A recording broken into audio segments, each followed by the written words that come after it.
Dear students, welcome back to inside botany. आज हम लोग लाइकेन के बारे में बात करेंगे। आपको पता है लाइकेन की इम्पोर्टेंस इकोलॉजिकली बहुत ज़्यादा है क्योंकि ये एक इकोलॉजिकल मार्कर है। और आपको पता है कि अगर कहीं पर बहुत ज़्यादा पोल्यूशन है तो वहाँ लाइकेन नहीं मिलेगा। तो लाइकेन का प्रेजेंस ये बताता है कि एयर क्वालिटी इंडेक्स बहुत ही अच्छा है उस जगह का।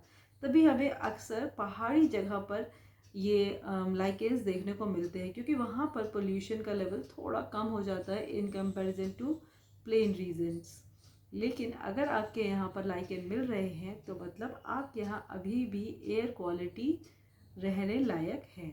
लाइकेन जो है वो सिम्बायोसिस का बेस्ट एग्जाम्पल है। मोड ऑफ न्यूट्रिशन में आपने सिम्बायोसिस को पढ़ा होगा, हेटरोट्रॉपिक, ऑटोट्रॉपिक और सिम्बायोसिस। तो यहाँ पर भी दो कंपोनेंट्स होंगे, मोस्टली फाइकोबायोन्ट और माइकोबायोन्ट, जो मिलके लाइकेन बना रहे हैं। फाइकोबायोन्ट यानी कि एल्गल ग्रुप। आपको पता है कि एल्गी जो है वो फोटोसिंथेटिक होते हैं, यानी वो फोटोसिंथेसिस के द्वारा अपना फूड खुद बना सकते हैं, जबकि माइक्रोबायोन्ट यानी कि फंगल ग्रुप डिपेंडेंट है क्योंकि उनके पास क्लोरोफिल ही नहीं होता है और वो फोटोसिंथेसिस नहीं कर सकते हैं। तो इनका मोड ऑफ न्यूट्रिशन सिर्फ एब्जॉर्प्शन है। तो हम कह सकते हैं कि लाइकेन में दो अलग अलग टाइप के ऑर्गेनिज्म हैं जो क्लोज एसोसिएशन में रह रहे हैं और अब बिल्कुल ही नए तरीके का इन्होंने थैलस बना लिया है। तो जब ये नए तरीके का थैलस बन जाता है तो इसको हम लोग कहते हैं कंसोर्शियम। इसका मतलब ये ना तो एल्गी की तरह देखने में है और ना ही फंजाई की तरह देखने में, बल्कि बिल्कुल ही नए तरीके का थैलस है। अगर कुछ रीसेंट स्टडीज़ की माने तो कुछ साइंटिस्ट अब इसे सिर्फ एल्गी और फंजाई का एसोसिएशन ही नहीं मानते, बल्कि लाइकेन को एक कम्युनिटी की तरह देखते हैं।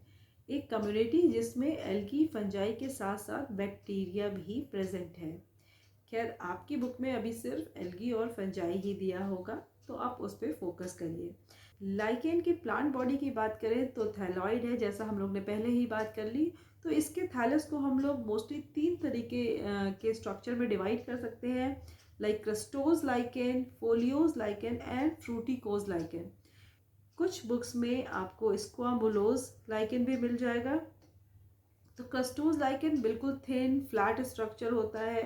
ये क्रस्ट लाइक का अपीयरेंस है जो मोस्टली अपने सबस्ट्रेटम में पार्शियली एम्बेडेड होता है और ये ज़्यादातर अब स्टोन सरफेसेस पे हम इसको देख सकते हैं क्रस्टोज लाइकेन पे।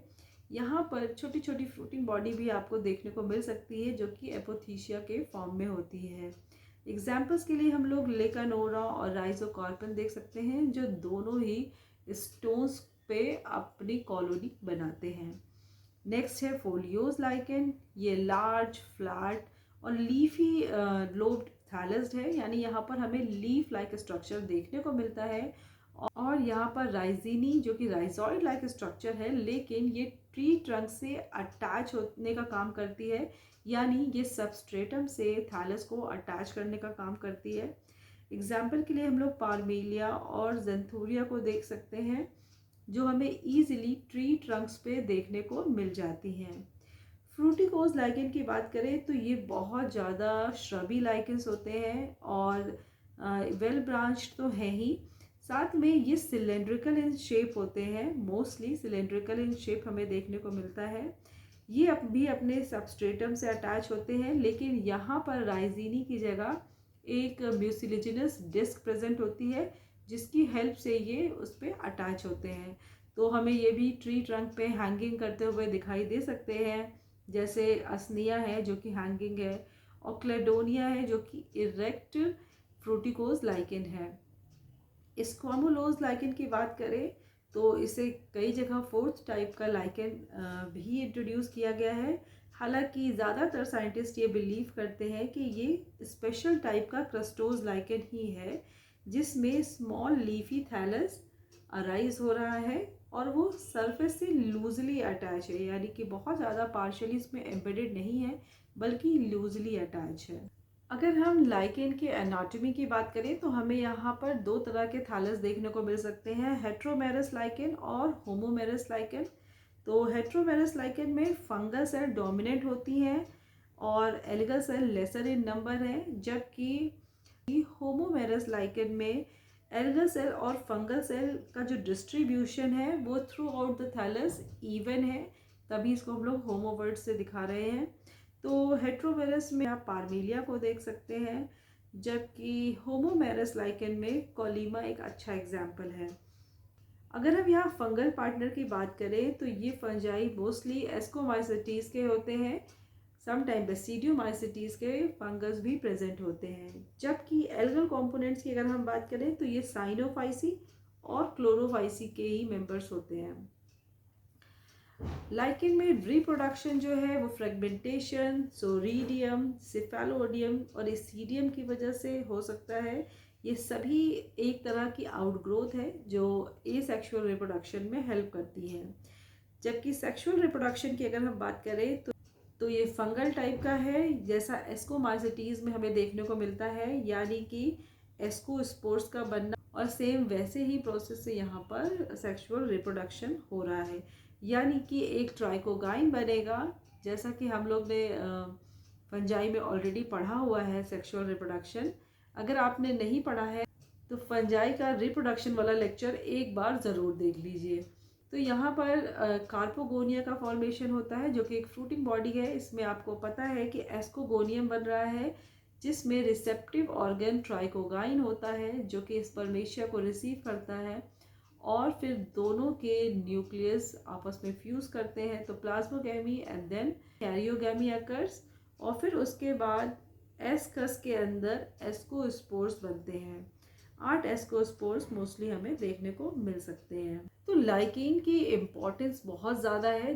तो जैसे मैंने आपको शुरू में ही बताया कि ये इकोलॉजिकल मार्कर है, इसका मतलब पोल्यूशन को तो इंडिकेट करता ही है, लेकिन ये पायनियर भी है किसी भी इकोलॉजिकल सक्सेशन के लिए, क्योंकि आपको पता है कि रॉक्स पे ग्रो करने के लिए और कोई भी चीज़ ऐसी नहीं है जो रॉक्स पे ग्रो कर सके, लेकिन ये कस्टोज लाइकेन ही है जो रॉक्स पे ग्रो कर सकते हैं और धीरे धीरे रॉक की विदरिंग में हेल्प कर सकते हैं, जिससे एक नया तरीके का वहाँ पर इकोलॉजिकल हैबिटेट क्रिएट होगा। तो लाइकेन्स एयर पोल्यूशन के गुड इंडिकेटर हो गए, पायनियर ऑफ इकोलॉजिकल सिस्टम हो गए, और इसके अलावा इन्हें फूड की तरह भी यूज़ किया जाता है in the different part of world, जैसे लिकानोरा, पार्मेलिया, सेट्रेरिया, इनको आइसलैंड मॉस भी कहा जाता है, और ये फूड की तरह यूज़ किए जाते हैं।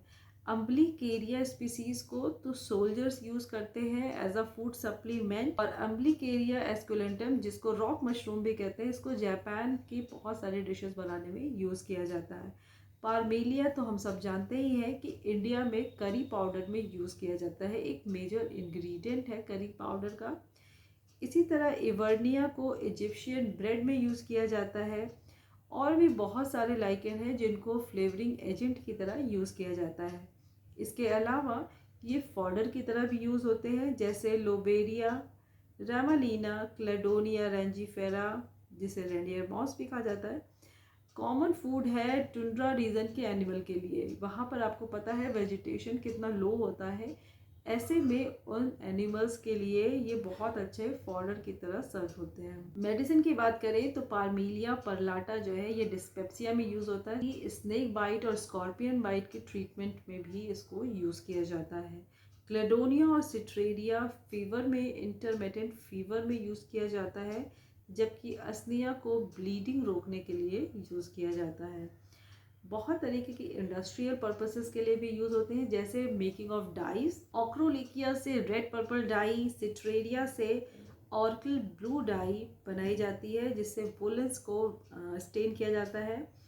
ऑर्सिन आपको पता है कि ऑर्शियल का ही एक प्यूरिफाइड फॉर्म है, और इससे अक्सर लैब में यूज़ किया जाता है फॉर हिस्टोलॉजिकल स्टेनिंग। रॉक्सेला मोन्टैगनी एंड लेसालिया पोस्टुलेटा, इसको लिटमस बनाने में यूज़ किया जाता है। लिटमस आपको पता है कि एसिड और बेस का इंडिकेटर है। तो इसी के साथ लाइकेन को हम लोग ने अच्छे से समझ लिया है। तो आज के लिए बस इतना ही। नए लेक्चर में हम नए टॉपिक के साथ मिलेंगे। Bye bye.